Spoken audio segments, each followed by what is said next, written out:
Well, what's the crack? You're all very welcome to episode 98 of Buckshot. We're nearly there, lads. We're nearly there. Episode 98 for Saturday morning. Sure, look it. This is random as shit. Last week was Sunday. Today is Saturday. It's just the way we roll. For the 16th of February 2019. How Christen are you? Sorry about the voice. It's rough as shit. I was hosting, and I sound like I was on the beer, don't I? I wasn't. I swear to God. I was actually hosting a bingo loco last night, and it was Jesus Christ. And I blew the fucking voice box off myself. But it was good crack. Fair play to everybody who came out to the Rahada. Gigs tonight. I'll be, as you're listening to this, if you're listening immediately, I hear on Saturday, I'll be in City Limits Cork tonight. So pop along. Big news coming next week on a load of dates. I've loads of big news coming next week on the Ramble Pods. Be sure to listen in on that one. Fair play again to all the Patreons. As I said, anybody who's a Patreon, when you do sign up, you get the back catalogue of the Tom and Jerry show. So you'll only get that exclusively if you are a Patreon. So head on over.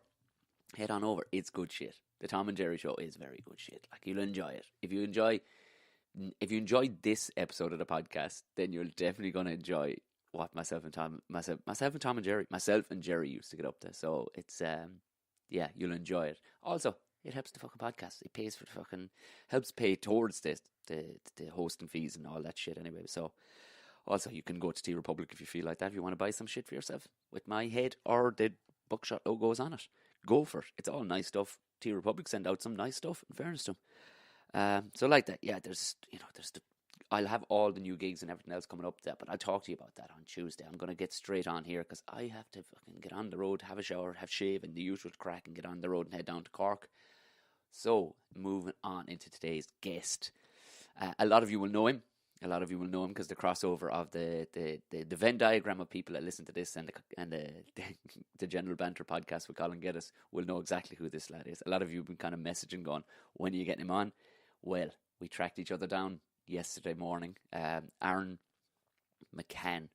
I've known Aaron a couple of years now, and he's just one. Like, I got on so well with the lads and the Belfast-based comedians, and Aaron is one of those lads. He is just a joy to be around. He's fucking ridiculously funny and he's just a good person. But to give you some context, I said, look, it was too early to be getting into the Laughter Lounge and all the rest of it to record. So Aaron was around the corner. He was at a Kill Tony gig the night before. He was performing at it in Whelan's, and I'd hit him up going, where are you going to be the next morning? Checkout is at 10 o'clock from the Generator Hostel. I said, man, I'll pick you up. And we'll go somewhere and we'll record in the car. As you all know, we've recorded in the car before and it's grand. And do you know what? I could have parked up in some car park somewhere, but you know what? We just pulled up on the quays, right? In Dublin. I think it's Aaron Quay. It was outside the forecourts by the Liffey. And you know what? Half of it, like, it's good crack, the podcast, but there's a few funny interruptions from mad fuckers. I'm not going to give them it all away, but there's a few interruptions from mad fuckers that walk the streets of Dublin that I don't think you're ever going to get on any other fucking podcast. This is probably the most exclusive shit you're ever going to. This is raw shit, this is. I'm not editing any of this. I'm leaving it all in. This is what... This is real guerrilla warfare shit. Other than that, we had a fucking powerful time. Like, I just laughed my arse off the whole way through it with Aaron. Could have gone on for hours and hours. Only he to get his bus. I had to fucking head on out. It could have gone, there'll be more of these. There'll be definitely more of these. This guy was absolutely fucking brilliant. So, strap in, plug in your ear yokes, or if you're driving in the car, turn it well up and enjoy the very, very brilliant Aaron McCann.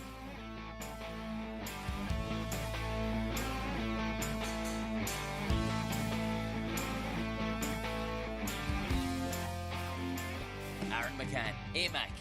What's happening, mate? Thanks very much for doing it. Of course, mate. You're looking fresh.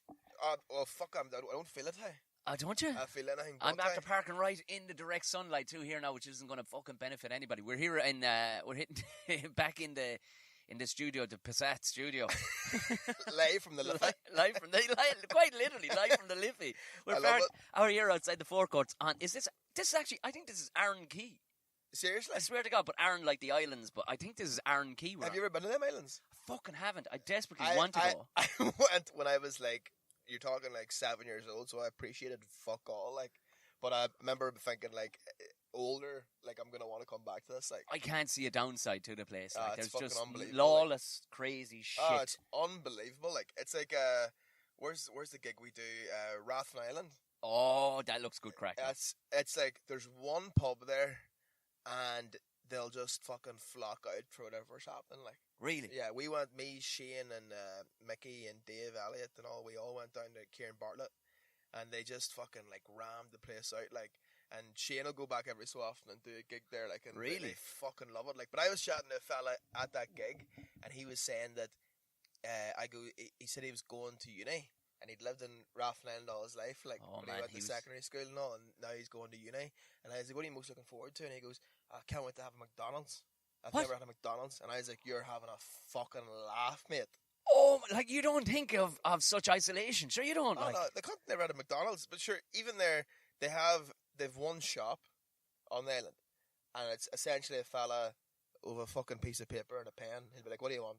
So you, you just go and down, but essentially you're having whatever he has on the shelf. whatever he's on the shelf. But then they also do, like, I think they do, the boat will go out to Tesco, and it'll bring. I swear to God, man, it sounds like this. The fucking boat goes out to Tesco, like, so you go down to the shop saying, and your man will have the paper for you, and you'll be like, right, fuck, we're a bit low on toilet fucking roll or whatever. So you'll be like, 2 packets of Andrex, whatever. There's a woman here. Righty, oh, she wants me. Jesus Christ, I can't pull forward. She wants you to shift forward. Good Jesus. Now, this is something that I don't think I've ever seen or heard occur in a podcast before, where essentially the host has been told to shift his Passat away, but like, I'm fucking sound, aren't I? I love. Like, do you know what? That's only in front of you. 9 times out of 10, I would have told her to fuck off. You don't have to be well married in front of me. I'm an ignorant hooer, like. Jesus Christ, that's the first for me too, where mid-podcast I have to actually drive. That's fucking hilarious. Well, where do you usually do the podcast from? I normally do it up in the Laughter Lounge, but because we're a bit early today, you see. Aye. And normally on Fridays too, they're fucking, like today they're hauling drink in there now as well, and it'll be just banging and clattering, and you'll be in people's way, but normally like on a Tuesday or Wednesday, it's grand because there's fuck all going on, and Holly that's in there, she just lets me into the green room, and it's a nice place. Obviously associated comedy-wise, but as well as that, everybody knows it's just up fucking there, like, you know. Happy days. So it's normally dead handy. So I mean, this is rogue shit. But this is more suited to you. I'm as scummy as it gets, like. So a fucking podcast and a Passat the Liffey is good to me, like. And fucking 2 minutes in, we have to pull the car forward. You wouldn't catch Rogan at that. So, yeah, you fucking wouldn't catch Rogan at that. This is it. Yeah, do you know what? I fucking have to box myself in here too with her. Fuck her. She couldn't park her old fucking Hyundai. Fucking heap of shite. The Tom Mahoney experience. Fucking cunt. I love it. I absolutely love it. So the reason why you're down anyway, you did Kill Tony. I see the poster in the back there. That's the last poster. Done Kill Tony last night, yeah. I'd done the show a few times when I was out in LA. I lived there for just the year. And just fucking every Monday, like, you just go down and put your name in the bucket, and if you didn't get called up, the good thing about it compared to a lot of places in LA like Mike's was that at least you got a fucking decent free show out of it, because the acts didn't have to pay, but it was in the main room. It was in the main room of the Comedy Store, like, but if you were an act, you didn't pay in, so they were always really sound in that way. But yeah, they're doing their first ever like Europe run, so they're doing Dublin, Manchester and London. So again, yeah, last night the boys came down to Dublin and I got to do like a guest spot, so I didn't have to sign up or anything. They just had me on near the end. But it was fucking great, like, really good crack. And so explain to the because you have to be dug into comedy really to know what Kill Tony is. So absolutely. If you give it just put it in a bit of context there for. Essentially, like, it's Tony Hinchcliffe and Brian Redband are the kind of forefront of it. They're there every single week, and every time they'll have a special guest comedian. But you're chatting like the biggest leagues you can go. Like, they've had Rogan, they've had Tom Segura, Bert Kreischer, all these guys. Tiffany Haddish last week and shit like that. Like, so it's they sit out on the stage with Tony, yeah, and Brian Redband, and there's sometimes a bit of a band sometimes as well, as there's musicians as well sitting out there, and you have to just rock up and do a minute or something. You go up and do 60 seconds. That's all you have, and they'll cut you off if you go over. Like, they'll literally just they bring out like sound effects, and you just get kind of cut off.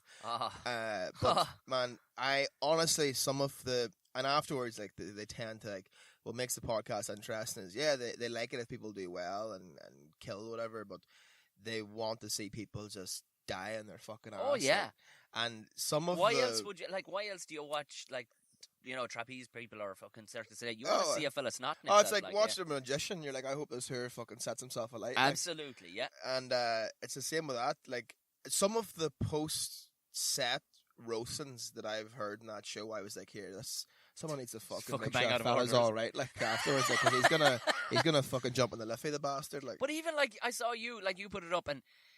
Like, it's nearly complimentary. Like, it's a massive compliment if they don't fucking tear you asunder. But there is no patting on the back either. Sure, it's not. No, like, it's like, no hey, way. well like, done, good on you. Like, it's so anti what you think America is. Like, the stand-up world is just fuck you. Yeah. Like, LA is like so fucking like cold-hearted in terms of, like, you know, if you do well there, you really are doing it by yourself. Like, because there's very few people that will just give you a handout and say, yeah, come on and do this show, whatever. It's like you have to be at the level where cunts really can't ignore you at that stage. Like, right, it's crazy. Like, it really is. It's a different world, but it's just it's nice that there's a lot of bullshit that we get to avoid, in terms of like bringer shows and stuff like that, where it's like bring 5 audience members and shit like that. It's the only way you're getting on an open mic, isn't it? Yeah. Some of them, like, it's just absolutely ridiculous. Like, or you got to fucking bark. Is that a thing in LA, or is it more New York? Is it? It's more New York,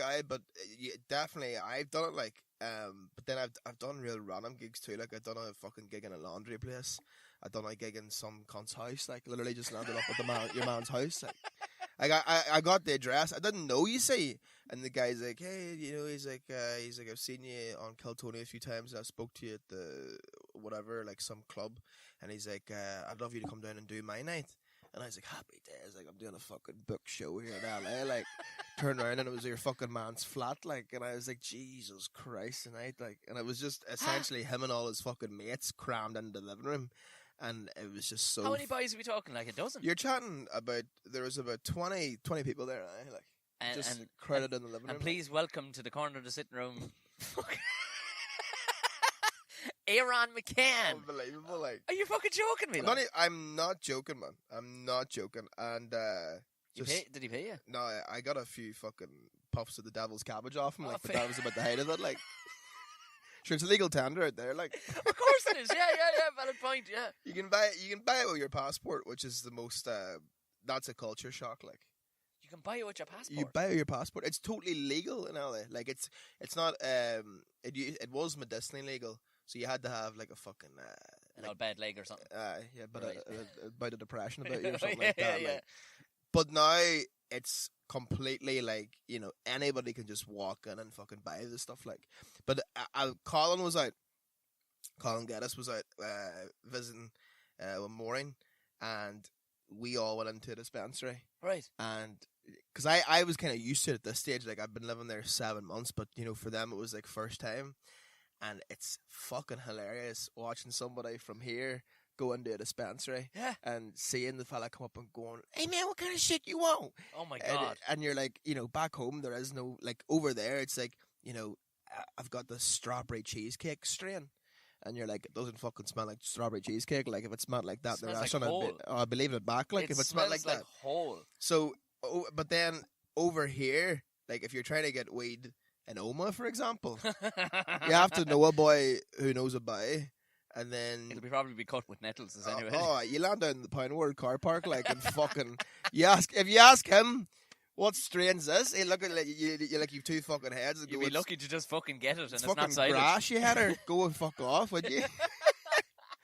I remember one time me and a friend going to buy weed in a uni, and the fella, culchies, it's all dealers from our area are just pure fucking culchies. Like, are they? Oh, why? Well, you see, it's always cultures are cute whores, though, isn't it? Like, cultures are the cunts that tend to make a ton of... Like, I'd love to... Like, we're both cultures, but neither one of us are cute whores. Like, in the sense that, you know, like, there's lads my age, like, who have fucking 4 houses now. You know what I mean? Like, and, you know, and they have a fleet of fucking tractors. You know, it's just cute, thick enough. I think it's a lot of it is that if you're thick enough... Do you know that kind of way? You won't think of the consequences, you know? I have cut most fellow cultures out of my life because when I compare my life to theirs, it makes me depressed. Do you know what I mean? Driving Like around in brand new Land Cruisers, yeah. Oh, I just like fucking tearing it up, like, and I'm sitting staying in the generator hostel and stuff. I just put the window down just to get the full ambiance of what Dublin City Centre sounds like. The second I put the cunt down, someone's literally get shanked. Just somebody gets fucking shanked up the fucking road. We're in some spot for it here. We're on the North Keys. Like this is where. What is? You know what's so funny is my ma, when I said to her I was staying in the hostel, she just thinks that, I don't know why, but she's like, well, Dublin, she's like, oh, you'll get fucking, don't be walking anywhere at all. And I'm like, Mum, I lived in fucking LA for a year. Yeah. Like, Dublin will be grand. Yeah. Like, to me, like, Dublin is actually grand. People are, and that's, I do a bit about this now, where it's actually, if you actually break it down, cities are actually far safer than the countryside. 110%. Because there's, like, in the countryside, a fella can snap and bury in a slurry pit. Oh, like here, do you know what? You know what I mean? Like, here, like, you can see even mad cunts are going, I'm going to keep my shit together here because there's cameras everywhere. Yep. I'm going to be arrested. Yep. I'm gonna, you know. And also, the dangerous people are normally physically fairly malnourished. Like, you look at the dangerous fuckers in the country, it's normally a cunt who's built like you but has forearms like fucking pool table legs. You know them fellas? Like, they could fucking pull your spine out, like. Do you know? So it's actually, when you break it down, it's actually not. It's just I more totally people. agree. I totally agree. But why does Dublin have that rep? Because you get cunts who have never been to Dublin and they'd say, oh, Jesus, a rough spot. Like, but they've never been to it. It's not, like, it's one of the safest places in the fucking world, I think. Like, because it's just, it's like, they don't, it's the newspaper. It's just bigging up the fucking, like, and the cameras is constantly set outside the fucking forecourts there, or the criminal courts just up the quay. Like it's just sensationalized. There's fucking nothing here happening dangerous. It's just people are a bit fucking on the colder side. Like, and there's nothing that's gonna fucking happen that's gonna fucking get you fucked up. There's nothing here that's dangerous, in my opinion. Yeah, no, I've never felt unsafe at all. Like, the hostel last night, like, there was a fella was snoring like the fucking Gruffalo, like, but that was about it. Like, to be fair, you were in probably one of the flashiest hostels too. You're Are you serious? Yeah. Well, the generator. It's like, it's not exactly like, you know, fucking like piss poor fucking India. You know what I mean? Yeah. Like, the generator has like pool tables, and it's actually quite a nice, airy fucking environment inside there. Like I said, there used to be a comedy club inside in the cinema fucking room. Like, you know, you know, you're in a decent hostel if they have a cinema room. yeah. Like there's hostels, like 98% of the hostels worldwide have a bang of depression off them. Like, you know what I mean? Nobody's ever fucking skipping off the airplane or off the boat to go to the hostel. Like. Yeah. But in fairness, the generator, and it's in some spot. There was a girl, I came in from the show last night, and I was just going straight to bed, like, but on my way down, there was a Yank girl, like, bawling her eyes out on her phone to her friend. Pure Yank. Because the rest of her friends had fallen out with her because she boked in the bed. Just fucking her around her in the bed, like, and she the was horrible like, cunt. And she was upset with herself or with her friends. She was the one giving off. She's like, they all. She's like, they were like animals. They were like animals. Like, they just made me feel so, you know, like Americans, like, fucking all in their feelings. There's no, I'm wrong though. Sure, like, did you find that? Because LA would be the epicenter of wank. Wank. Like, and for all the good things that are in LA, and I have friends that live out there and they love it, but they're Irish people, so they understand there's kind of a corridor of fucking mental stability that you can stay on, like, you know. But because if you bought into the real wanky side of things, you'd lose the fuck. You'd never be welcome home anyway. That's for sure. That's what I think about LA. Is like, it's one place that, like, if you're going out there to live, you need to, especially the environment I was in, where I was living with like 39 other fuckers. Not like, Yanks, like. You need to have a firm grasp of who you are and, like, what you believe in and what you think and shit like that, because talk about being led astray, like, you'd be fucking. That's really interesting you say that. Yeah. Completely, like, because LA has literally, it caters to everybody. The nichest shite you could think of, there'll be a fucking event for it. Like, go away. Oh, at least once a month. Like, and that's the thing is, like, you'll just, like, you don't have to worry about, you know, making a good impression with anybody. Right. Because you're like, oh, I'll not fucking see you ever again. Like, do you know what I mean? It's 20 million people, I suppose, all living in one old fucking spot. Like, exactly, like. Fuck, yeah. Like, Tinder alone, like you say, oh, my Tinder there, like.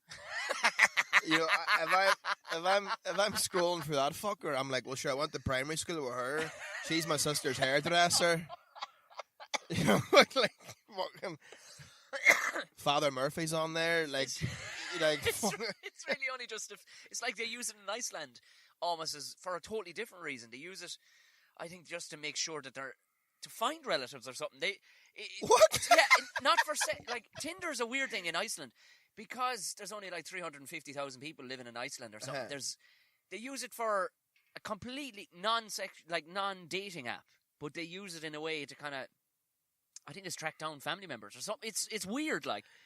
I've heard of people using Tinder for alternative motives. Like, I've heard of girls there, like, if they're in I was chatting to a few girls that I live with, and they were saying, like, if they're in a city they don't know about, you know, they will sometimes just match with a lad and, you know, get him to take them around the city and all, like. All right. And just as, like, say it, like. Now, there's an idea for an app where it isn't in any way sexy at all, but it is that, like, where you can actually go and meet a sound fucking skin. Oh, but see, here's the thing, Tom, is that people are mental. Yeah. And it'll just never happen. Dead fucking like, right, yeah. Like, yeah, you're dead fucking right. And also, people that usually self-promote themselves as sound are the most unsound cunts of all time. Like, I'm not a bad lad, you know? And then you're like, oh, you're a fucking serial killer. Like, definitely have stuck your dick in an animal at some stage. You definitely have, you cunt.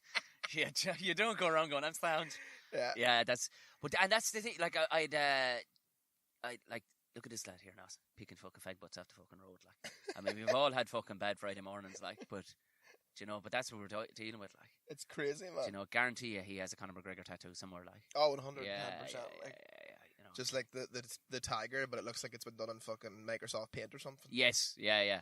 But the, but yeah, like, I remember the other person I can think who was, do you know Samantha Mumba? Yes. Yeah, Samantha Mumba was on the podcast. I worked with her the year before last. You're having a fucking laugh. Yeah. Why did I never know this? Seven Sammy, you're like fucking...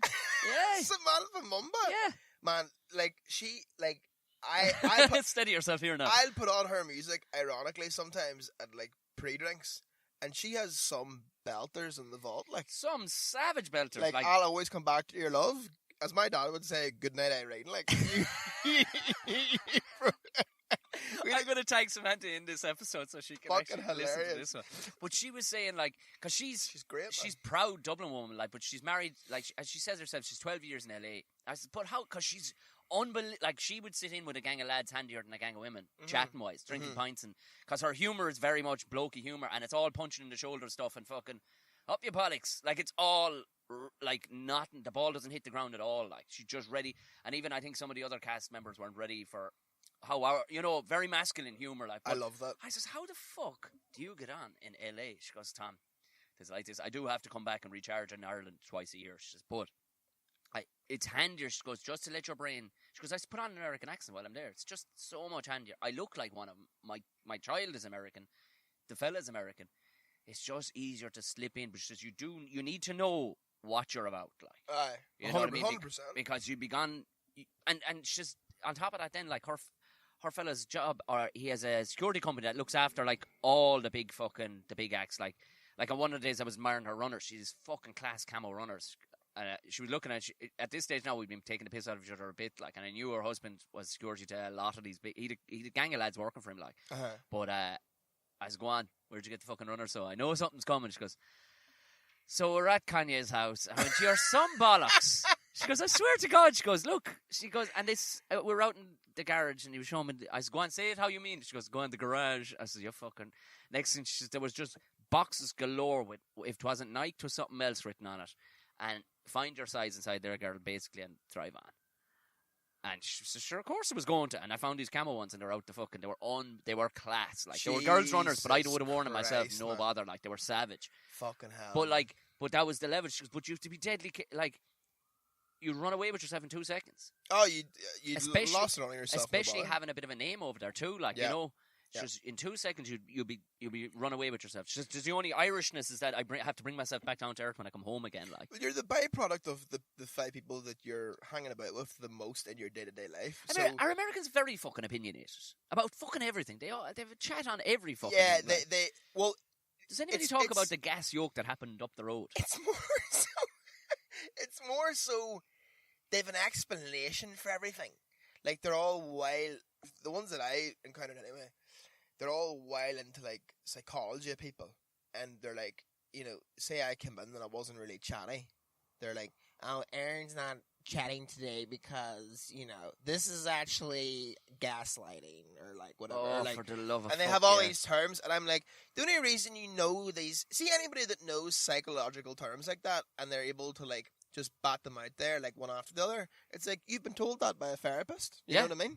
Right, yeah. You've been told that yourself. Because is the whole place because it just seems to be like a lot. No, not all Americans. A lot of Americans are sound, obviously, like because they're you meet a lot of them here and they're going, Jesus, America's fucking so mad. Yeah. But it seems to be like since the cutaways during like we'll say reality TVs like the Kardashians or something, they cut away and there's Kim or one of these fucking programs, and it's all about they're straight into. So for me, I'm just feeling, I wasn't feeling. It's all about feelings. It's all about feelings and energy and all. Yeah, I don't understand it. Like it is. That's what I'm trying to say. Is like it's all very like. There's always an explanation for something or whatever. Like, and sure, the best of it is that the women out there are really into their astrology. They love astrology, like, and it's women have found a way to be racist. For you, what are you, a Virgo? Oh, okay, selfish lover. What the fuck are you talking about? A Virgo? I thought only gay lads are into that. The Virgo, to me, the only thing it says about me is that my parents fucked in and around Christmas. That's it, like. And same as, that's me. That's yeah, it, yeah. like. Yeah. And, but, like, it's just, like, I remember going on a Tinder date with a girl, and then after the date, she wrote to me saying, like, basically apologise, and she's like, yeah, I wasn't really feeling myself during that, because... My moon is in, like, Scorpio rising right now. And I was like, imagine, like, trying to do that in Ireland. Like if someone was acting up. And they're blaming the fact that they're being a cunt on the moon. Like, you know what I mean? Like, how would you ever, like... Can you imagine after a house party or something? Jesus where you went Christ, buck wild after man. taking a bit of fucking Kate accidentally or something. And you fucking, like, I don't know, bit the fucking lump out of the sofa and fucking set fire to the lawn. And the next day you're like... Here, lads, Jesus, boys, on the WhatsApp group, I don't know, I went fucking mad there. Like, that fucking, I will look at, and somebody else stepping in and go, it's all right, Jer. Sure, your moon was fucking, would you ever fuck up? The bouncer's kicking you out of the nightclub and they're like, listen, lad, usually now we'd have to kick the fuck out of you for this, but we've seen the moon outside, like, the state of it, like, sure, you'd be as mad as a bag of spiders with that thing, like, fucking hell, man. It's just like, but they're saying it to you, and you're waiting for the sarcasm or the punchline of it, and then it's like, oh no, you're stone cold serious, like, and then you can't really like completely rip them apart because then they just go, well, who's this ignorant fucking patty? You know what I mean? Like, not open to the way we. Is it as because I'm wondering this, like, and this is something else I'm going to come around to. Do you know the way, like, for let's say 500 years in the lifetime of America, we'll say, but probably thousands of years here, like. Or even, let's go a region of 400 years. Religion was the fucking daddy all round. Right? 100%. It was what ran every fucking thing. Everybody was deep into it. It was their fucking, it was their Jay-Z, like. It was their buzz. Everybody was into it.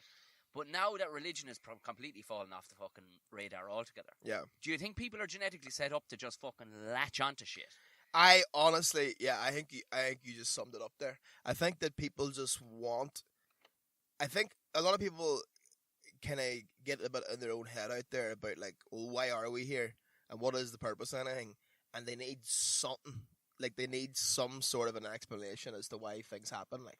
And there's, I suppose, also, we're lucky enough here, too, that we've a fair old identity of what we are. We're fucking crack monsters, like, you know what I mean? It's all about fucking sesh monkey and then fucking having the crack. And fucking just getting through a fucking day of miserable fucking rain. That's another thing too, man, is that people diagnose themselves as alcoholics there with, what, the likes of us would call a week, like,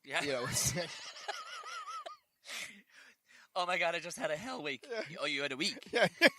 You had a week. I blacked out Tuesday then, yeah. Like, it's crazy, man. It is, but it isn't until you fuck off there and you kind of go, oh, well, we've a definite problem, like 100%. Really? Like when you see what gets the average fucking yank properly fucked up, and then that's them for a good fortnight, you're like, oh, that's not good. Like, huh? Yeah. Oh yeah, man. And again, could be just the people I encountered, the people that I live with, but the majority, like, there would be. I think in the time I was there, I met 3 or 4 fellas that could properly sesh it up, like. And one In of a them, year? and one of In a them was fucking year, one of you them met was 3 or fucking 4? Canadian. Swear to God, man. Swear to God, like fellas that I could rely on to go. We're going to go out Friday and Saturday. Because a lot of them would go. They'd go out on the Friday, wake up the next day, and they'd be like, "Oh fuck that now for a Yeah. good while." Oh yeah, But not none, like. No. That's it. The weekend right off. Just they're like Friday. That was my drinking night, and now the rest of the weekend they're trying to catch up on like shit they missed out on. Because they went out. It's crazy, man. It really is. Like it makes you feel like I felt like a fucking scumbag because whenever I first got there, like obviously I just came out with a bunch of savings. So the first 2 months I didn't work a fucking day, like, and I was going out every other day, and they probably honestly thought at the start that I was just a fucking alkie, like, they really did probably, like, I'd say. To be fair though, Aaron, representative wise, like, you have quite a capacity for fucking sessions. I do enjoy you do have a good strong capacity, like. I do enjoy it, like, but the crack's not the same out there either, Tom. It's just like if you're going out for a night out, like, you just don't get the same mad shit that'll happen, like, because LA especially, because it's like there's kind of a spectrum of it where it'll start off and it's gonna be a real shithole kind of like dive bar, Yeah. or in the other end, complete opposite end, is some fucking real fancy nightclub that you have to queue 2 hours to get into, or slip the bouncer like $20 or something. It's like, fuck that, like, do you know what I mean? I got a brief insight to that. I spent a week in Vegas, and I got a brief insight to that. Like, but the only thing was, I got in with this fucking Russian bouncer, or Russian fucking taxi driver, because the rest of the cons they couldn't session at all. So I went in the sesh basically by myself for the fucking week. Come out with a load of cowboys. There'd been a rodeo in town that fucking week, and it was just before Christmas, so a load of these fellas hung around. I just went drinking with these cowboys, but they were able to get me in because the lad said because it was the national. It was actually these fellas are superstars, like. But they were able to get me in. But you're seeing people queuing, and you're going, how long are they queuing for? Oh, about 3 hours to get into like Jet or whatever. But we went in like Lil Wayne was up on the fucking decks, fucking throwing money at everybody. I was like, I'm really not that excited by the con. Where's the fucking bar?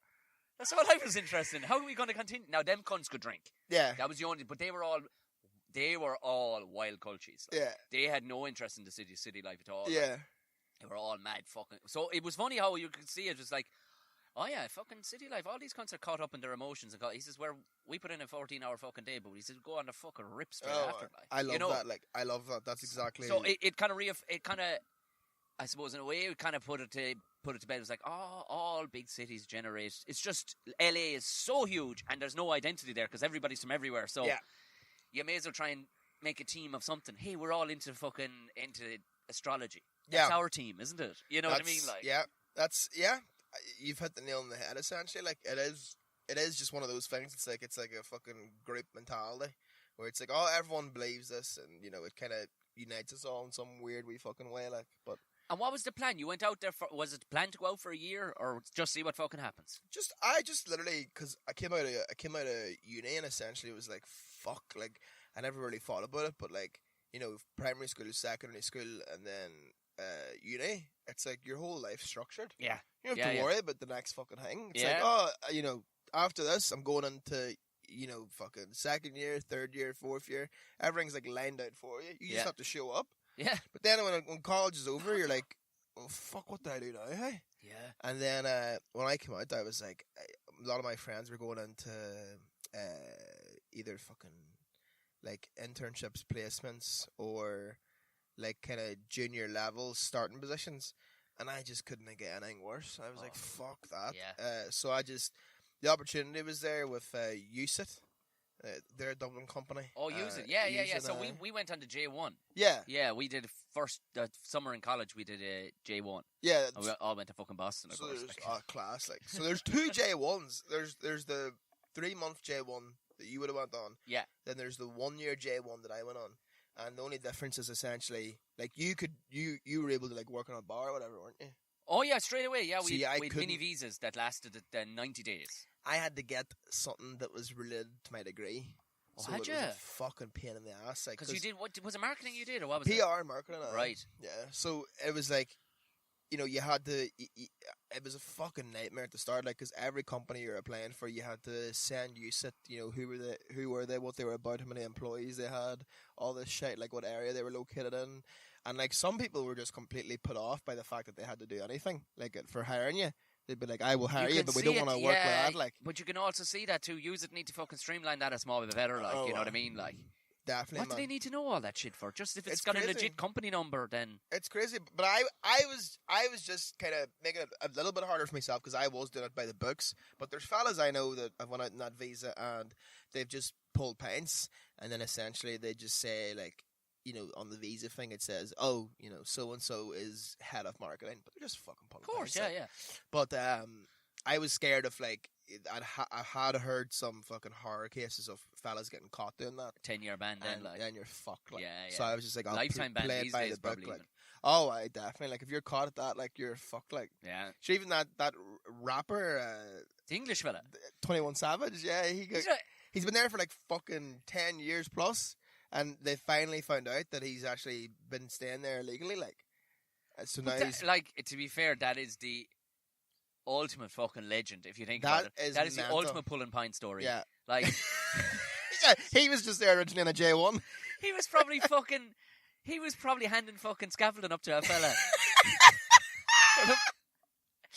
And the next thing, hi, Savage, throw up the fucking yoke. And he's just rapping away. Would you cut out that fucking shitting music and throw up the fucking scaffolding board, will you? I was like, fuck this, lad. You know what? I'm going to put on an American accent and I'm going to pretend. Oh my god, Tom. That is fucking hilarious. But they talk about embracing. Like, that is whatever about Mumba telling me that she has to put on the accent when she goes down to the supermarket. Because she said it in her own accent, like they'd be going, what? And she goes, a fucking loaf of bread. Ah, Jesus, a loaf of bread. You know, and they go on, talk about whatever about her. That fella, straight out, yeah, A-Town, and all this shit, you're going, fair fucks, dude. Yeah, oh, why? Fair fucks. And you know what, too? He fucking hoodwinked the whole country. Because Americans all thought, oh yeah, he's one of us, like. But, of course, and your man from fucking, he's from, like, East London or some shit, like. Like, he's, yeah. Which is insane, like, it's almost like, it's someone, like, doing a character act, and then committing to it, and then not being able to get out of it. I actually love the fact that I'd love to see him on a chat show now going, back in his own accent going, listen lads, it was kind of an experiment to see, because all these, a lot of it is kind of, they're all bluffing a bit, like, aren't they? When they're, like that, like your man Post Malone gives me a bit of a fucking dose, like, and I was chatting with Geddes actually the other day about it, and he was going, he's got some bangers. I said, but when you look into it, does he though? Or does his unbelievable tech team have savage bangers? Because your man goes up and he's like, I was welling, and you're like, hold on lad, now. I'm going to call a spade hereby. Put 7 synthesizers over your fucking voice. You said the same fucking word that every other cunt has said. Only you said it 7 times in a row. We're already a minute into the song, and you need to get out the door at 3.5 minutes. You're a fucking bluffer. Tattoo a bit of barbed wire on my head, lads. We're off to America.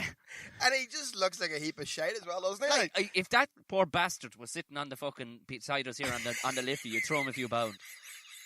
And he seems to embrace that shit, doesn't he? He's like, yeah. It's like but I guarantee you, he closes in the door behind him, rubs off that barbed wire fake tattoo off his head, sits down and goes, lad, I'm telling you, there's shit I had to come out with today to pretend that I was actually into this fucking scutter. Because I reckon... Turns out he's from Limerick.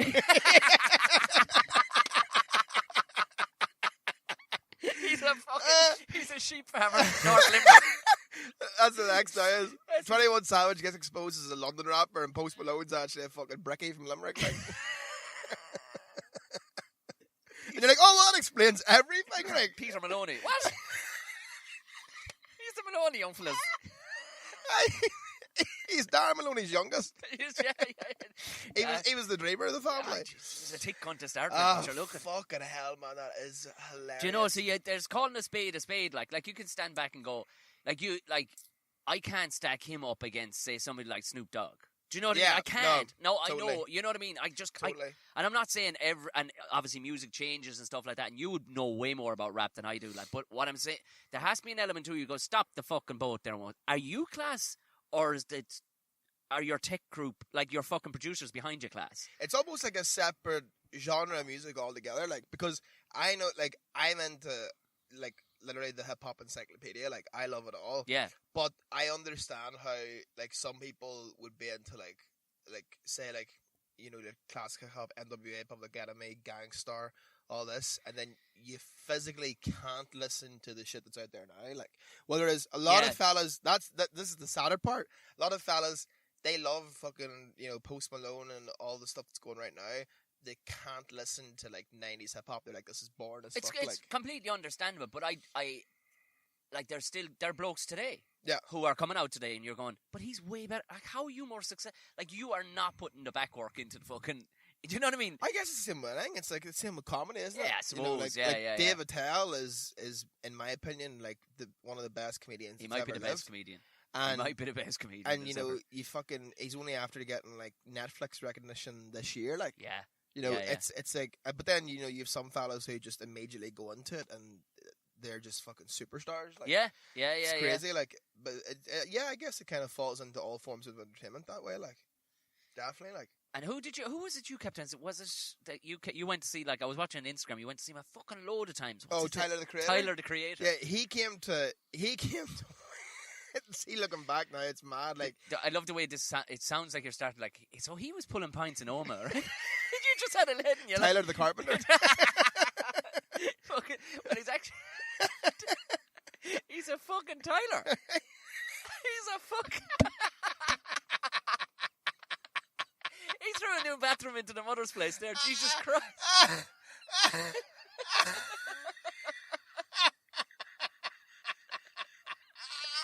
Oh I tell you one thing, if a fucking tiling company in Dublin right now doesn't, or somewhere in the country doesn't change their company name to Tyler the Creator. You need to edit that part out and keep that to yourself and make a fortune. Like there's a guy driving around here, you see him every so often, he has a picture of Lionel Richie and he's a Lino company. It's Lino Richie. He's actually named the company Lino Richie.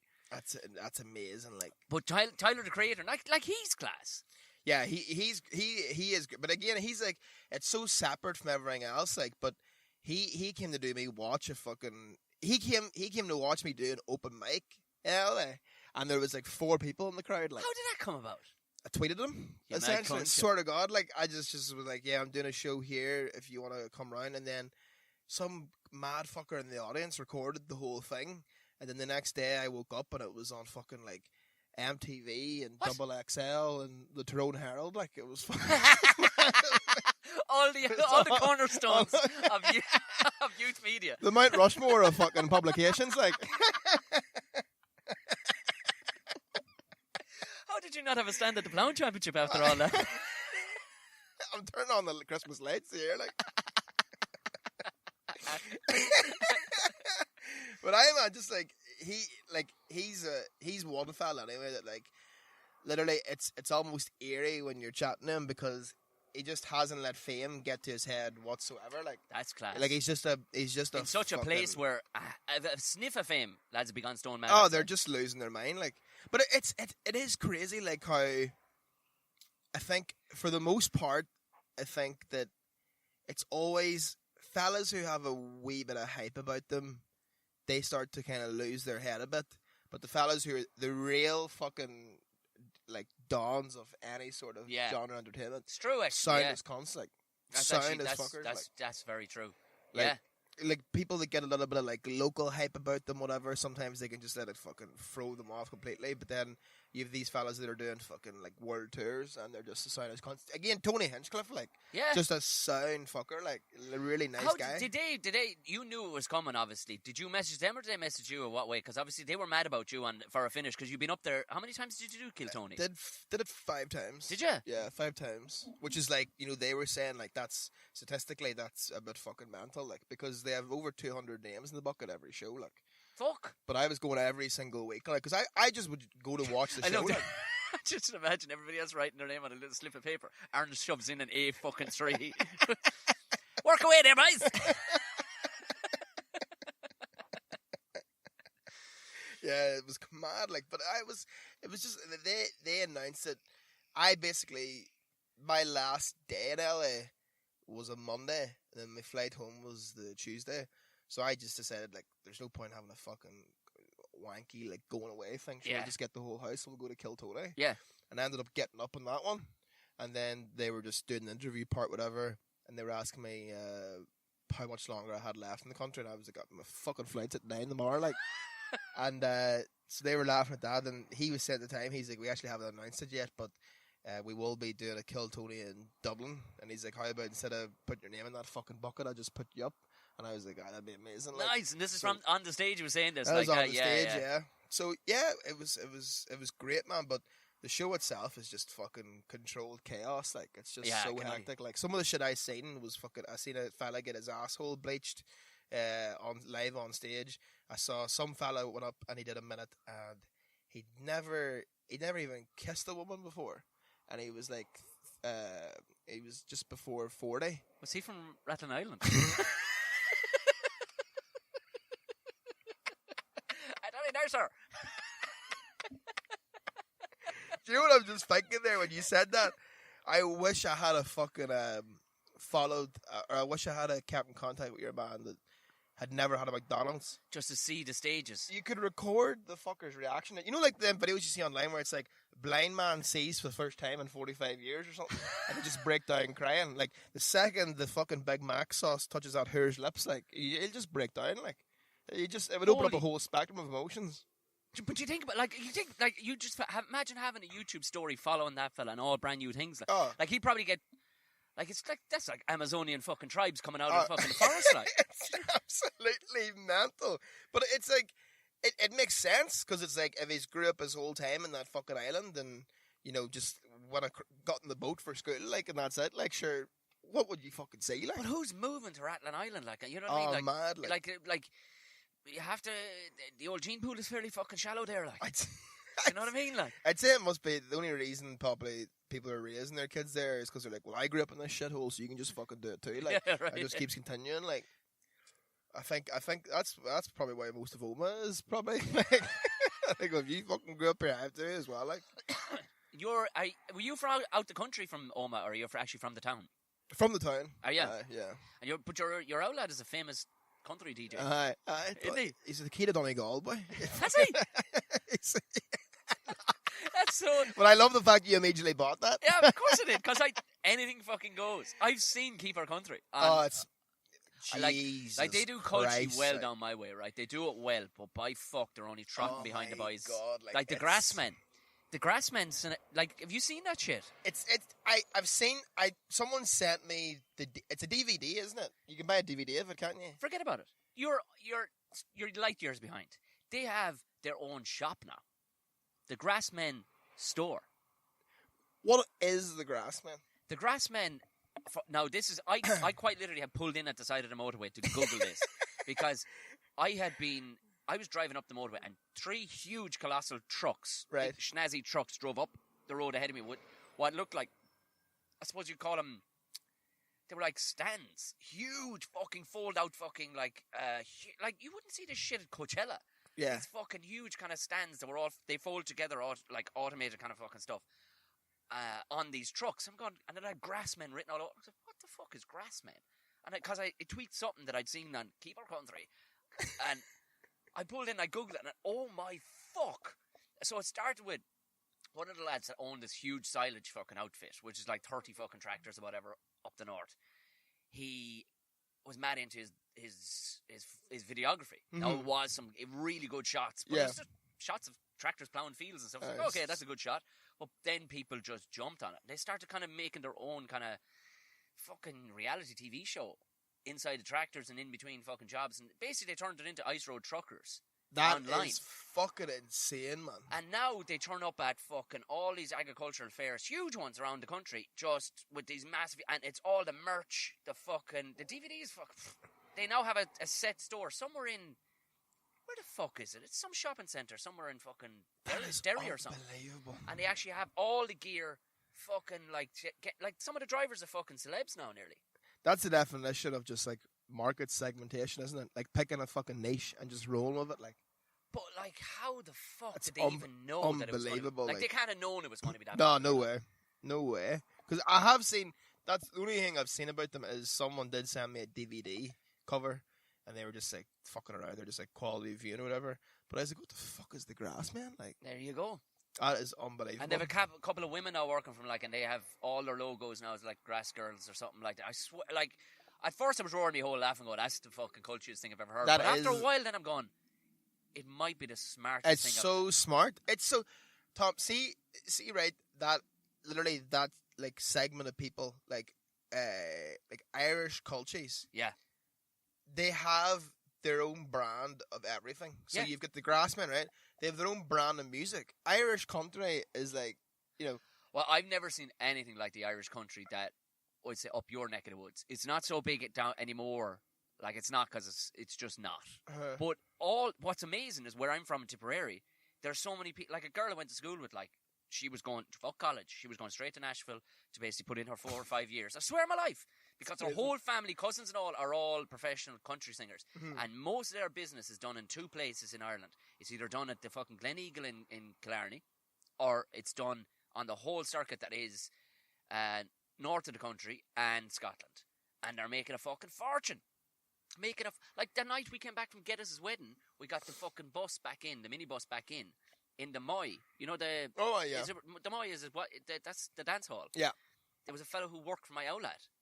And I was the singer, Jimmy Buckley. Yeah, Jimmy's like bluffing it at the best of times. Oh, he can kind of sing and he can play about 3 strings on the guitar. It's literally unbelievable. Like, cause of Dad, like I've just kind of had that world on in the background my whole life. Like I've just seen him working at it and seen fellas fucking, you know. I'll never forget one time waking up, hanging off my fucking tits, like top 5 worst hangovers of all time, like. Waking up and fucking Daniel O'Donnell sitting in our living room, and I nearly fainted. Like I was like, did someone fucking spike me with acid or something? Fucking Daniel's sitting there having rich tea biscuits in my fucking breakfast bar. Like, stop. That's the Protestant in me there, by the way. It was Your breakfast bar. I'll leave that slide for a second. You know I was a halfie, like. Are you happy? Yeah. Oh, yeah. Yeah. How did that go down? Interracial. It's a funny one because I never kind of let on, you know. Because I went to very Protestant fucking secondary school. Oh, did you? Very Protestant. Very, very Protestant. Like, and I could tell sometimes I felt like I was behind enemy lines sometimes because they'd be smelling, you know, like and going, hang on, this here's eyes are like they're not too close together, but they're a fucking fair bit away from where I am. I'm like, it's so funny, man. Looking back at that shit, like, but I like, it's that whole scene of music, man, is just fucking mad. And Daniel's one fella, like, who just absolutely raked it in, like, raked it in, like, over that man's lifetime. The money that he's made from doing it, like, is second to none. Fuck all like, outgoings. Oh, it's you know unbelievable. What I mean? He's not even fucking writing the shit himself. It's you know what I mean? It's just unbelievable, man. It's unbelievable, like, fucking crazy. But this is like. This time right now is like the come down for that genre where there's like in my dad's day, like when he was in the show bands, like the show band scene in Ireland at one stage, like it ran everything. Oh yeah, like, yeah, it really did. Yeah. Like, but you say that, but at the same time, Geddes' wedding, what was it, last year? Mm-hmm. There was 500 people out in that fucking street in a small fucking Moy is not bigger than a fucking village. Aye. Like, and they were our follow morning at our B&B. We were the only us and Dave and his missus were the only people who'd been to the wedding. Everybody else in that B&B had all been to see Jimmy Buckley. Man. And when I said Jimmy Buckley is from up the road from me at home in Tip, they were able to name, I swear on my life, they were able to name every fucking dance hall that was within a 5-mile radius. These people all travelled down. Oh, they follow them? And they were able to name like Trudy Lawler, Louisa Morrissey. These people are all like within a 10-mile radius where I'm from. And you're like, holy fuck, you're really into this shit, aren't you? You are into this shit. Like, it's like a weird, like, cult following. Like, yeah. It really is, like, it really is, because they're so fucking serious about it, like, it's mad, like, it and is fucking country music, do you think, does that cross both sides of the fucking, or is it very Catholic thing, do you think? Or no, I think it travels across both, like, definitely, you know, I think, you know, simply put, jiving's everybody, like, you know what I mean? Everyone loves a good jive, like. Except me, like, but, like, it is mad, man. Does that not break your old lad's fucking heart that you're not like the next fucking... Oh my god, the rows we've had, man. No, yeah. Fuck off with yourself. See, this is... Listen to this fucking bollocks. Huh? This is the shit we've done fucking... Where the fuck are you from? Yeah, keep fucking moving, will ya? We're BBC. We're BB kick the living fuck out of you if you don't move on now. Go on. Huh? That's why I keep an iron bar. See, there's an iron bar down the front there. Tom, Fucking yoke. that was honestly one of the top 5 moments that ever has happened in my fucking life. I wish I'd have got that on fucking camera. BBC kicked the fuck out of you. I don't know what. That was one of those, like, and it was like a heckle response where it didn't make sense, but because you immediately said it, it was the best thing ever. BBC kicked the fuck out of you, like. I love that. Fucking cunt. But, See, yeah, for anybody who's wondering, there was some fucking... He just kept on calling himself a Romanian Jippo. I don't know what the fuck he was. He thought this was his big break. He was getting fucking battered. I have a fucking power bar, a fucking torque wrench down there, and he was going to fucking be wearing that fucking thing if he didn't fuck off. We're in the middle of trying to fucking run a professional outfit here, and this fucking cunt. Yeah, interview me, my friend. Fuck off yourself. That is fucking hilarious, man. But no, it kind of does break my dad's heart a wee bit because, like, I'm obviously a big hip hop head, and he'll row with me all the time about it. You know, he'll say that music's all the fucking same, like. Because when you look at that music, they're talking about the same shite in every song, and I'm like, are you actually gonna say that as a country DJ? That they're talking about the same shite in every single song? I was like, here's the thing, right? Here's the challenge, right? Take the whole genre of country, right? Take away cold beer, front porch, pickup truck, woman in a denim skirt. What the fuck have you left? You know? That's it. And some of the most depressing songs I've ever heard in my life are country songs. Do you know what? I reckon there should be a good crossover. Like, and there kind of is. Like, you should introduce your outlet to Bubba Sparks or something like that.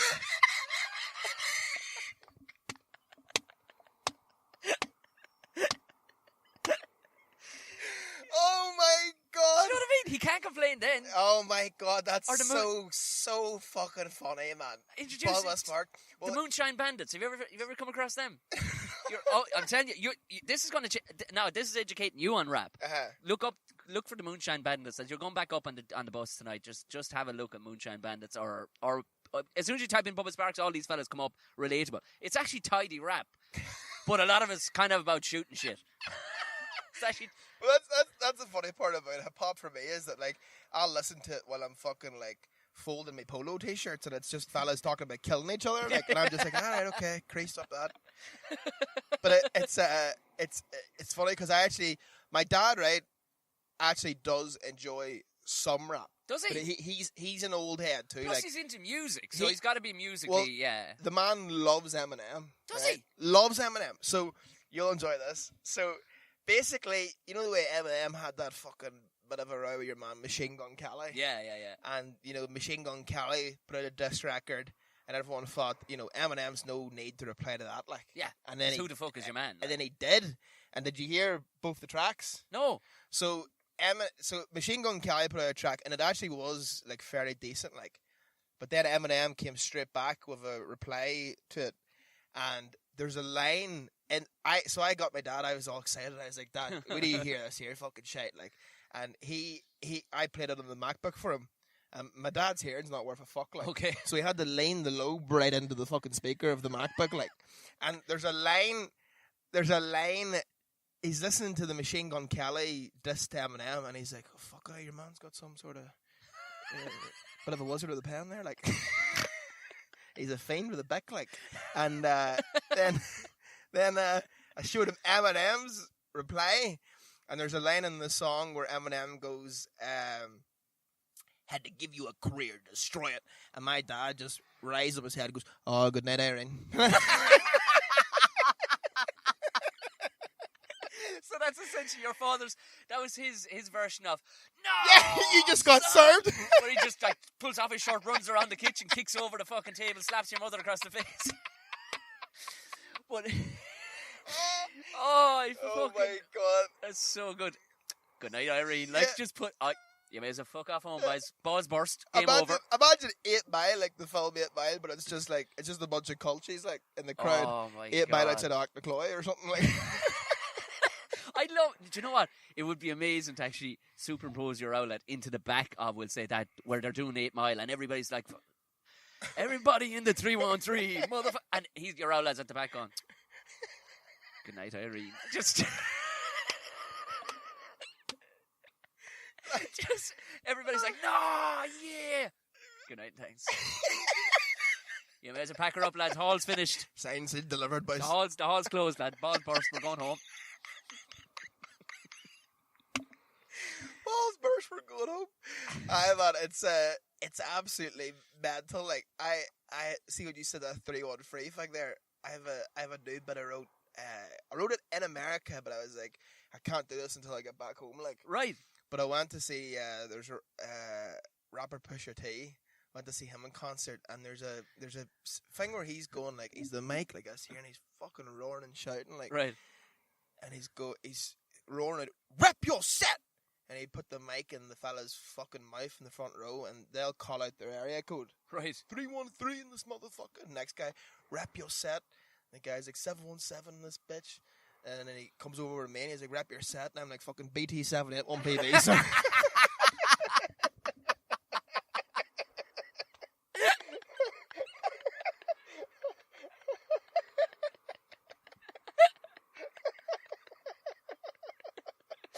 How good would that be?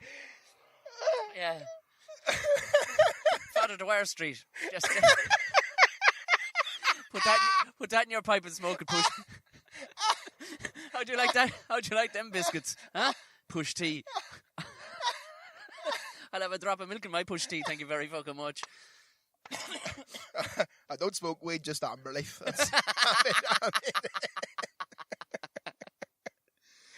Oh, fucking hell. Right before any more fucking Romany gypsies fucking creep up on us here and we get fucking, I have to knock one of them out with the fucking torque wrench.